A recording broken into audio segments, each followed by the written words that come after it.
আসসালামু আলাইকুম। আমার হেলথ রিলেটেড ভিডিও দেখার জন্য আপনাদেরকে আমন্ত্রণ। আশা রাখি সবাই ভালো আছেন।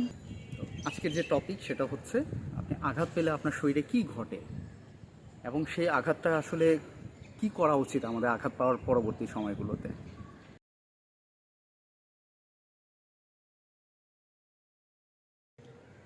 তো আঘাতের 3টা স্টেজ আছে। প্রথমটা হচ্ছে ইনফ্লামেটরি স্টেজ, দ্বিতীয়টা হচ্ছে রিপেয়ার স্টেজ, 3 নম্বরটা হচ্ছে রিমডেলিং স্টেজ।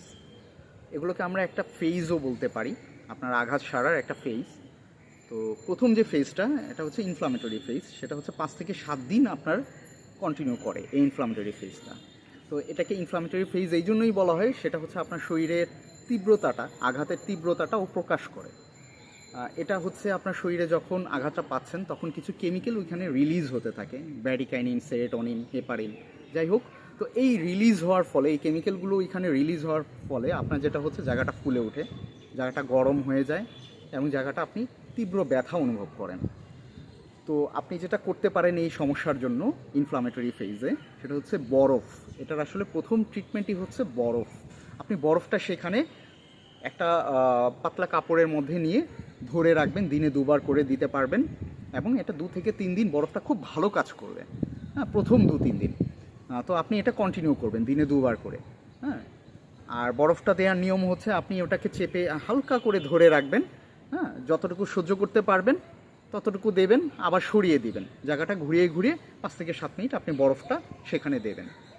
তার পরবর্তীতে যেটা করতে পারবেন সেটা হচ্ছে এই জায়গাটাকে সম্পূর্ণ পরিমাণে বিশ্রাম, রেস্ট। এই ইনফ্লামেটরি ফেজে সবচেয়ে জরুরি বিষয় হচ্ছে আপনি যদি রেস্ট দেন জায়গাটাকে, তাহলে এটা খুব দ্রুত আপনার ব্যথাটাও কমে আসবে এবং পরবর্তীতে সেকেন্ড যে স্টেজ সেটা হচ্ছে রিপেয়ার স্টেজ, সেই রিপেয়ার স্টেজে ও চলে যেতে পারবে। তো ইনফ্লামেটরি স্টেজ ধরেন আপনি পার করলেন, বিশ্রাম দিলেন 5 থেকে 7 দিন। 7 দিন দেওয়ার পরে এবার সেকেন্ড স্টেজে আসি আমরা, সেটা হচ্ছে রিপেয়ার স্টেজ। রিপেয়ার স্টেজে যেটা হয়, আপনার সেখানকার যে কেমিক্যালগুলো রিলিজ হয়েছিল সেটা শরীরের সাথে সেটেল ডাউন হয়ে যায়। তখন কেমিক্যাল এত ওখানে রিলিজ হয় না, বাড়তি কেমিক্যালগুলো, যার ফলে আপনার ব্যথাও কমতে শুরু করে এবং পাশাপাশি যেটা হয় সেই ফোলাটাও কমতে শুরু করে। যেহেতু আপনি বরফ দিয়েছেন, অটোমেটিক্যালি বরফের কারণেও আপনার ওই জায়গাটার অংশটা যেটা ফুলেছিল সেটাও কিন্তু ফোলাটা কমে যেতে থাকবে। তো রিপেয়ার ফেজে আমরা যেটা করব সেটা হচ্ছে জায়গাটাকে কিছুটা মুভমেন্টে নিয়ে আসবো, যেন এটার রক্ত চলাচলটা স্বাভাবিক অবস্থায় চলে আসে, আমার পূর্বে যেমন ছিল সে অবস্থায় চলে আসে। তার মানে এই নয় যে আপনি ওটাতে লোড নিয়ে কাজ করা শুরু করবেন। রিপেয়ার স্টেজে যদি আপনি বেশি লোড নিয়ে নেন ব্যথার জায়গাটার উপরে বা ওইটার উপর কোনোভাবে আঘাত পড়ে আবার, তাহলে কিন্তু আবার ওটা ইনফ্লামেটরি ফেজে মানে প্রথম ফেজে চলে যাবে, মানে সেই জন্য আপনারা আবার পিছিয়ে যাবেন 5 থেকে 7 দিন।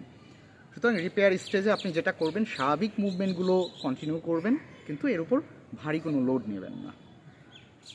3 নাম্বার, এটা হচ্ছে রিমডেলিং ফেজ। রিমডেলিং ফেজ মানে টিস্যুটা আবার আগের মতো অবস্থায় চলে যাবে, আগে যেভাবে ছিলেন আপনি সেই অবস্থায় চলে যাবে।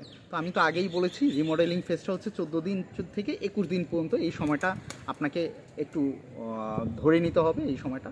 তো এই সময় আপনি যেটা করতে পারেন, পেশির কিছু স্ট্রেচিং আছে সেগুলো করতে পারেন।